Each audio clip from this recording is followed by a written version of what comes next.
eu sou Camille Borba e este é o meu sinal. E hoje eu serei a professora de vocês de língua portuguesa do 9º ano. Como vocês estão? Espero que muito bem. Como vocês sabem, eu sou uma mulher muito sortuda e nunca ando sozinha. Hoje quem faz a nossa tradução para Libras é Vitória. Bem-vinda, Vitória! E como vocês já sabem, a tradução para Libras torna nossas aulas mais acessíveis. Aulas estas que vocês podem consultar tanto no nosso canal do YouTube Educa Recife, quanto no aplicativo do Educa Recife. O aplicativo vocês podem conseguir tanto nas lojas de aplicativo para Android ou iOS, quanto no QR Code, que está, eu nunca consigo botar para o lado certo, pronto, que está aqui na tela. Então, por favor, façam esse download. Por quê? Porque temos o chat. E o chat é a ferramenta de interação entre vocês e a gente que está aqui desse lado, tá?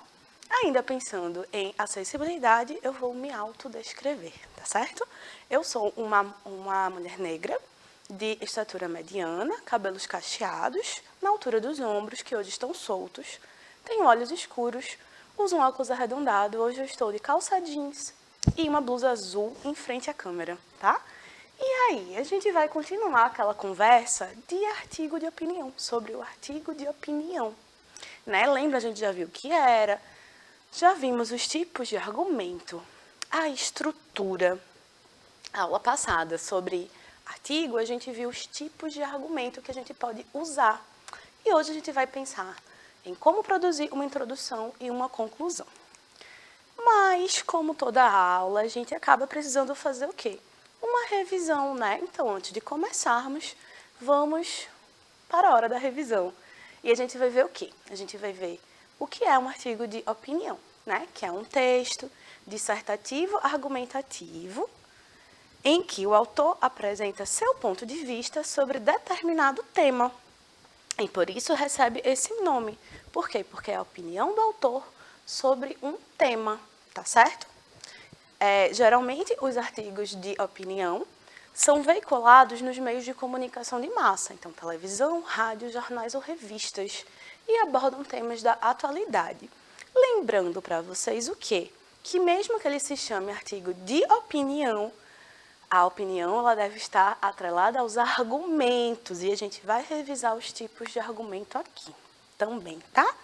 Outra coisa que vamos revisar são as características. Então, são textos escritos em primeira pessoa, em primeira ou terceira pessoa. Uso de argumentação e persuasão. Geralmente são assinados pelo autor. São produções veiculadas nos meios de comunicação. Possuem uma linguagem simples, objetiva e subjetiva. Abordam temas da atualidade. Possuem títulos polêmicos e provocativos. E contêm verbos no presente e no imperativo, tá? Isso aqui tudo a gente já viu, é uma mera revisão, certo? E aqui, a estrutura a gente já viu que é composta de introdução, desenvolvimento e conclusão. Na introdução, a gente tem o quê? A apresentação do tema, que será discorrido sobre o artigo. Então, na introdução, vocês devem já deixar claro qual vai ser o tema, sobre o que girará, né? Qual será o objetivo desse artigo? Sobre que tema ele versará? O que é que você quer construir, né? Dizer com ele? A gente tem o desenvolvimento, que é nesse momento em que a opinião e o argumento eles são construídos, né? São os principais recursos do desenvolvimento. Então, você vai construir o quê? A sua opinião e você vai fundamentá-la através do quê? Dos argumentos. E a gente tem também a conclusão, tá? Que é, no caso, a finalização do artigo, com uma apresentação de ideias para solucionar o problema sobre o tema proposto. Então, lembraram dessa estrutura? E essa estrutura não é válida somente para o artigo de opinião. Ela também é válida para os textos dissertativos argumentativos, como, por exemplo, os que são cobrados no Enem. Então, embora a gente esteja estudando em específico o artigo de opinião, é importante que a gente saiba que essa estrutura, os tipos de conclusão, introdução e tipos de argumento que a gente já viu em aula, são também muito úteis para a construção do seu texto dissertativo argumentativo. Olha aí, que magia! A gente já está estudando já para o futuro. Então, exercitem, tentem, testem, né? Não custa nada, juro. Então, vocês lembram que já estudamos os tipos de argumento, né? Na aula passada. Então, a gente vai fazer o que agora? Revisá-los e já emendar. Emendar nessa revisão os tipos de introdução e conclusão. Então, lembram que os argumentos, ele pode ser um argumento de autoridade, que é quando o quê? Quando a gente se utiliza uma personalidade de determinada área ou instituição conceituada de pesquisa para reforçar as ideias e persuadir o leitor sobre uma opinião. Então, repare, a gente não vai usar um argumento do Zé da esquina, do seu tio, da sua família, dos seus amigos. Não. A gente precisa de um argumento de autoridade, de alguém que tenha competência, que possa falar sobre o assunto, cuja opinião vai ser respeitada. Por quê? Porque se a gente fundamentar nosso argumento, nossa opinião, usando um argumento que não é verificável, a gente está usando o quê? Um argumento equivocado, e aí a nossa opinião vai perder força, tá? E aí a gente precisa o quê? Eu trouxe aqui um exemplo.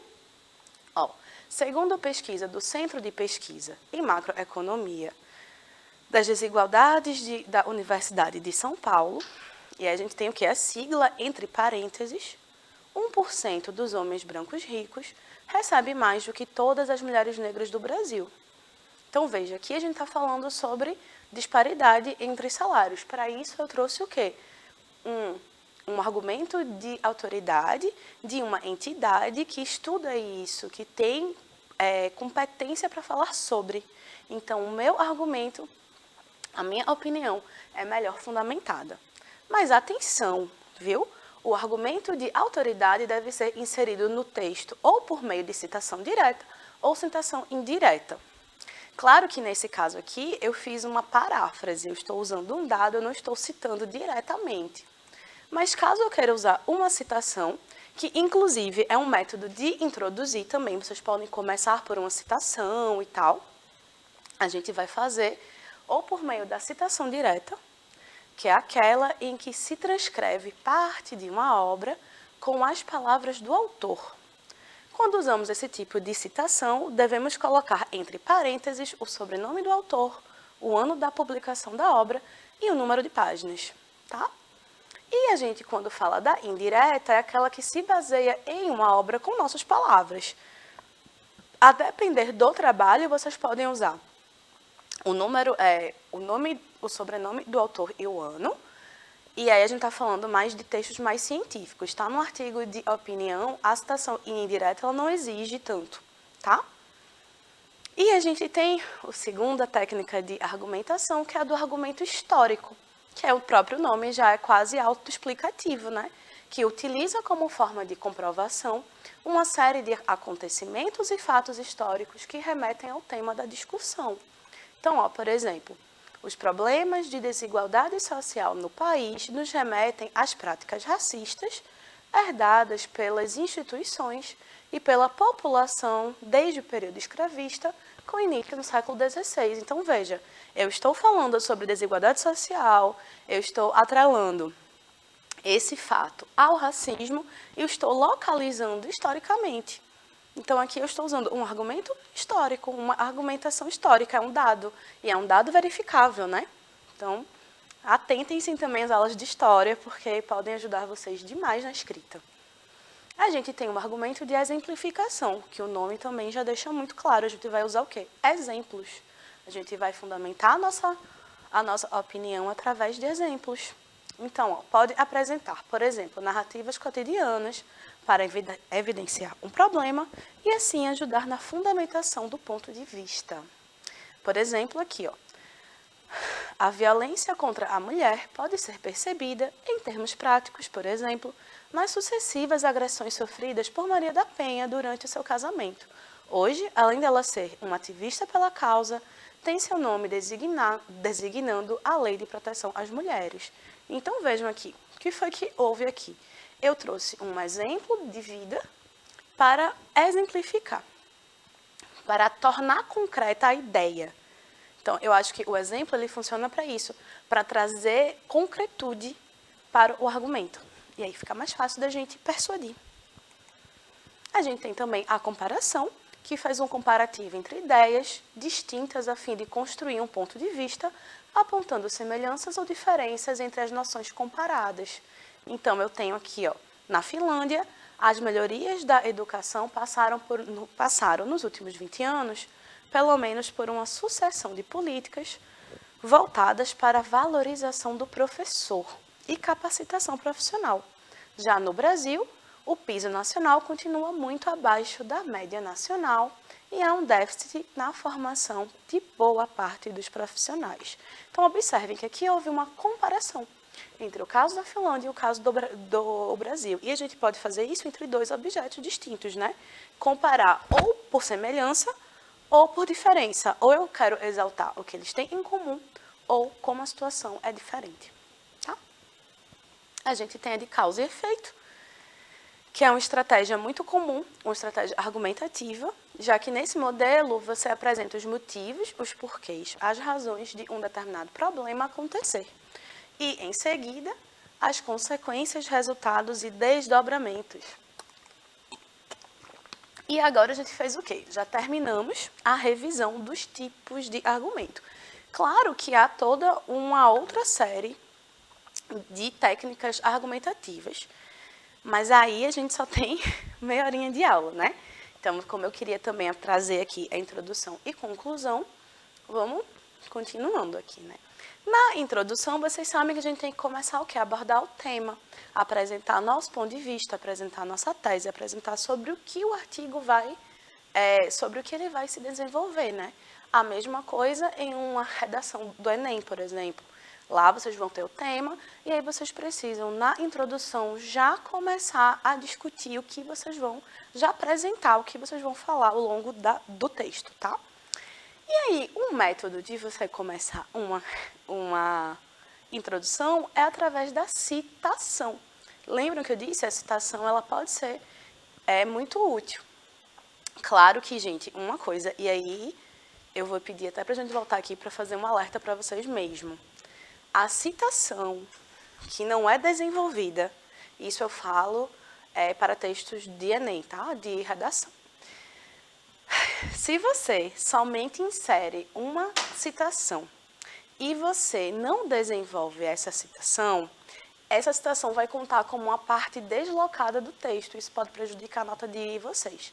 Então, toda citação ela precisa ser desenvolvida. Então, você vai citar algo e você vai comentar algo sobre a citação ou relacioná-la com alguma outra parte do texto. Joia?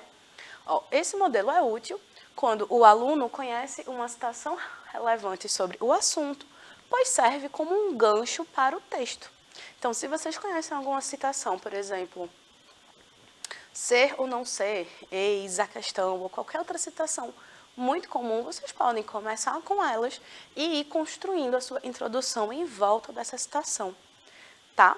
Vale lembrar que deve utilizá-la logo na contextualização, ou seja, no primeiro período do parágrafo introdutório. Então, vocês já precisam começar com a citação. Aí eu trouxe aqui um exemplo para a gente ler junto. Segundo a ativista e escritora norte-americana Ellen Helk, o resultado mais sublime da educação é a tolerância.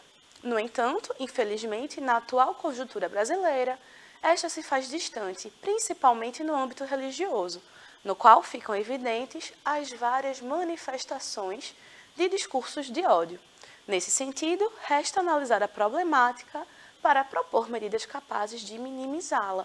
Então, olha, analisando aqui friamente, o que é que a gente tem? Uma citação iniciando e depois uma reflexão, um uso dessa citação. Por quê? Porque o autor desse texto, né, usou a citação para mostrar que a situação do Brasil não é essa. Então, veja, é um uso criativo da citação.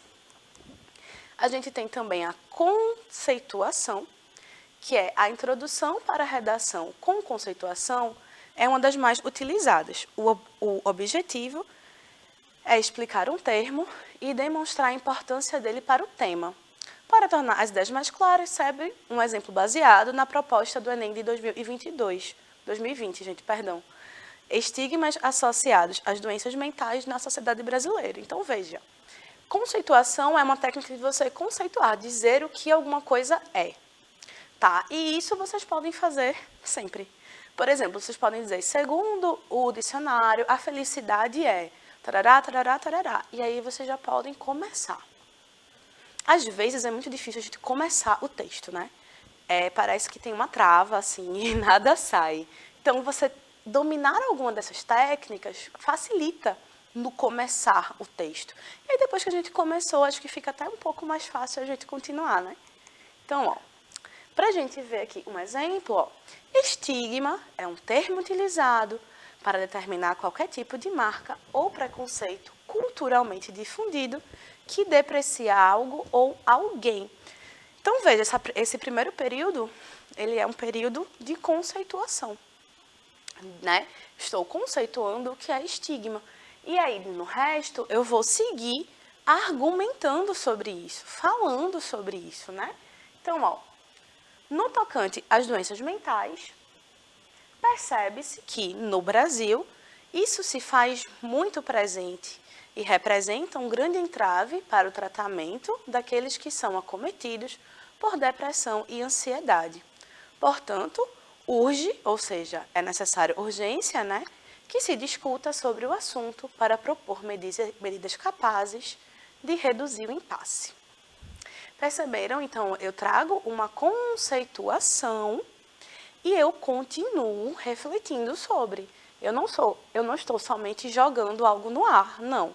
Eu preciso conceituar e continuar trabalhando. Então, veja, se vocês puderem também, um bom jeito é vocês treinarem, né? É sempre isso. Se na hora nada surgir, vocês podem sempre ir para o texto de apoio, vocês podem usar bases, né? Fontes. Mas o segredo é respirar e tentar, tá? Eu acho esse também uma técnica bem boa, assim, porque você pode usar um suporte, né? Se você faz em casa, você pode usar um dicionário, fazer uma pesquisa, enfim. A gente tem também a alusão histórica, que é algo que eu sempre faço. Eu acho que é, para mim, uma das maneiras mais simples de começar o texto. Na verdade, essas três maneiras, para mim, são as minhas formas, sabe? São as técnicas com as quais eu me dou melhor. E também tem muito disso, a escrita tem muito disso. Vocês precisam descobrir o melhor jeito de vocês argumentarem, o melhor texto de vocês começarem um texto, o melhor jeito de vocês terminarem um texto. Tá? Porque isso é muito pessoal. Eu tenho uma facilidade gigante com história, eu adoro história, eu leio muito sobre história, eu estudo por prazer história. Então, para mim, claramente, é muito mais fácil começar um texto fazendo uma alusão histórica. Talvez para você, que não goste de história, não seja assim tão simples. Então, não adianta ficar tentando se você já viu que não é o seu método. Então, vale mais a pena você procurar alguma outra maneira. Então, ó, trata-se de uma boa opção para o quê? Demonstrar, opção e demonstra conhecimento sobre fatos históricos. Em uma redação sobre caminhos para combater a intolerância religiosa no Brasil, a gente vê essa alusão aqui, ó. No processo de colonização do Brasil, olha, então aqui a gente já está fazendo o quê? Um recorte histórico, né? Situando aqui no processo de colonização do Brasil. A visão eurocêntrica e a imposição do catolicismo sobre os povos subjugados fez com que, durante muito tempo, as culturas de matiz indígena e africana sofressem com preconceito. Infelizmente, na atualidade, percebe-se que essa herança ainda é latente, ou seja, ainda permanece. E tem como reflexo diversos casos de intolerância religiosa. Faz-se urgente, portanto, um amplo debate sobre o assunto para encontrar caminhos para o seu combate. Então, veja, aqui houve o quê? Vocês veem que não houve, por exemplo, a pessoa não usou data, não foi específico. Fez o quê? Um link entre um fato histórico e o tema. E aí a gente precisa do quê? De técnica, de repertório. É muito importante o repertório. A gente tem referência mitológica, que é uma coisa bem específica, mas poderia ser uma referência literária, alguma referência que mostre o seu conhecimento, que mostre o que você sabe, lê, entende, além daquele tema, tá? Então, ó, é considerado por muitos um dos melhores meios para introduzir, porque várias redações de nota 1000 se valeram desse recurso. Para a gente pensar melhor, tem o tema do Enem, que foi de 2019, que foi democratização do acesso ao cinema no Brasil, que eu lembro que foi, assim, o terror, né? Aí, ó, na mitologia clássica, então veja, aqui já tem o quê? Uma referência à mitologia. Ulisses, após protagonizar a vitória dos gregos sobre os troianos, foi punido pelos deuses a não regressar mais ao seu lar. No entanto, mesmo tendo de lutar por vários anos, conseguiu voltar aos braços de sua família. Aí veja, parece que não tem nada a ver com nada, né? Como é que a pessoa vai relacionar um fato mitológico ao tema, né? Mas aí prosseguimos. Ó. Análogo aos desafios do herói, ou seja, da mesma maneira, né, que os desafios do herói, verifica-se que o país passa por um dilema difícil. Então, o que aconteceu aqui é que a pessoa usou o dilema, uma situação de escolha de dilema, para fazer essa ponte. Entendeu? Aí é que ele continua a democratização do acesso às salas de cinema. Portanto, é crucial compreender as causas e as consequências do impasse para propor medidas cabíveis à sua superação. Também trouxe, acho que foi só tem mais esse, pronto. Analogia, né? Este modelo de introdução para a redação propõe uma criativa comparação entre um determinado assunto e o tema. Aqui cabe usar sua criatividade, que adiciona preciosos pontos para o índice de autoria. Veja com mais clareza a partir de um exemplo baseado no tema do ITA de 2016, a formação universitária e o mercado de trabalho. Então, assim, a analogia vai ser uma comparação, mas uma comparação criativa. Você vai usar uma situação para falar de outra. Então, vejamos. Ó. O organismo humano funciona como uma máquina dinâmica em que o equilíbrio das funções biológicas é fundamental para a manutenção da vida. Análogo a isso, ou seja, né, comparativamente, tem-se as relações sociais relativas ao mercado de trabalho. Ora, o que ele está fazendo aqui? Comparando o organismo humano às relações de trabalho, às relações sociais relativas ao mercado de trabalho.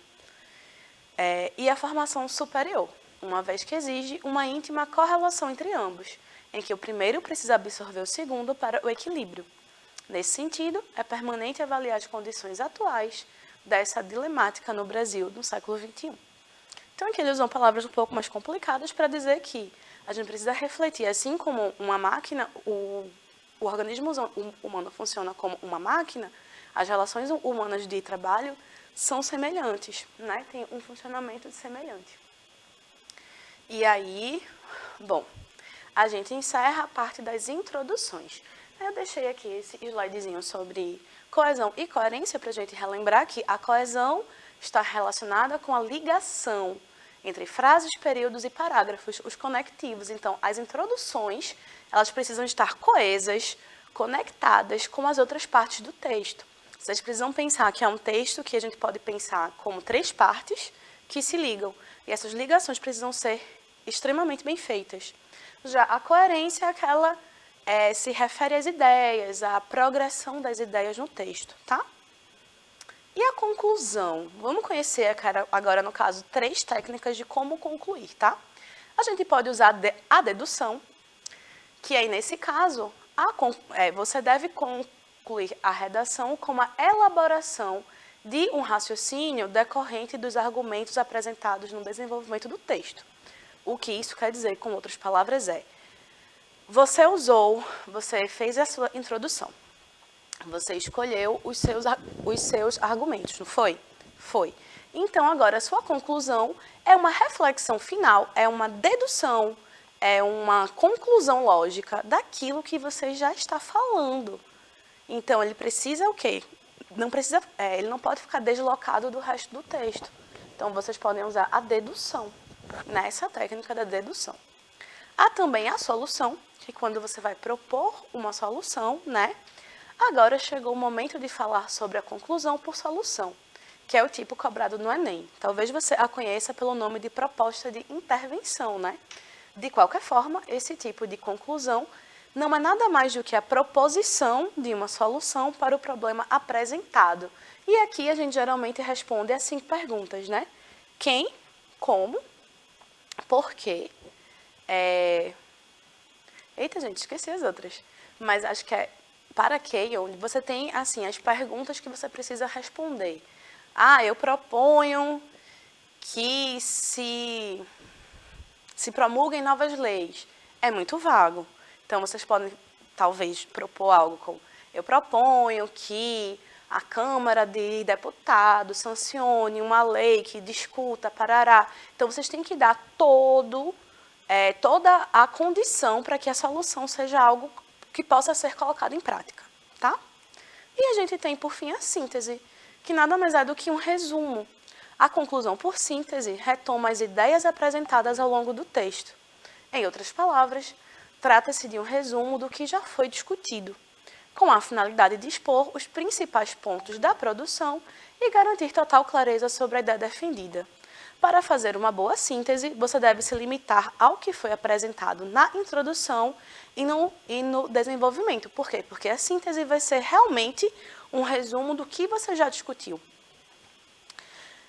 Retomar a tese e os argumentos. Mas cuidado, você não deve repetir, apenas abordar a essência do que já foi explorado. Então, você não vai copiar tal e qual. Você vai fazer uma paráfrase, você vai fazer uma síntese, é como se vocês dissessem, em resumo, o que eu quis dizer é isso, isso e isso. Ficou claro, gente? Foi uma aula pesada, né? A pobre da Vitória está aqui, ó, exausta, exaustíssima já. Mas a nossa aula está chegando ao fim. Eu ia trazer 2 argumentos para a gente analisar se são argumentos ou não, mas eu acho que vocês já viram muito texto por hoje, né? E por isso, então, eu vou terminar a aula agora com essa citação de Paulo Freire. Ó. A alegria não chega apenas no encontro do achado, mas faz parte do processo da busca. O que isso quer dizer, né, Camille? Quer dizer que nem sempre que a alegria não é só quando a gente conquista alguma coisa. Sei lá, tirei um 10 no Enem, na redação. Não é só nesse momento, né? Mas faz parte do processo. O processo de aprendizado, o processo da prática. Quando a gente acha alegria no processo, ele fica mais fácil. Tá? Eu sei que nem sempre é fácil falar isso, né? É algo que eu também tento colocar em prática. Mas quando a gente tem alguma alegria no processo, as coisas saem mais leves. Então, eu espero que vocês tenham gostado dessa aula, que ela ajude vocês a refletir sobre o artigo de opinião, a fazer uma produção, né, melhor. Qualquer dúvida, joguem no canal do YouTube, que eu estou sempre lá de olho. Queria agradecer a Vitória pela tradução impecável, agradecer a produção, que permite que as aulas cheguem até vocês com muita qualidade, e a vocês que estão aí. Então, um beijo e até a próxima.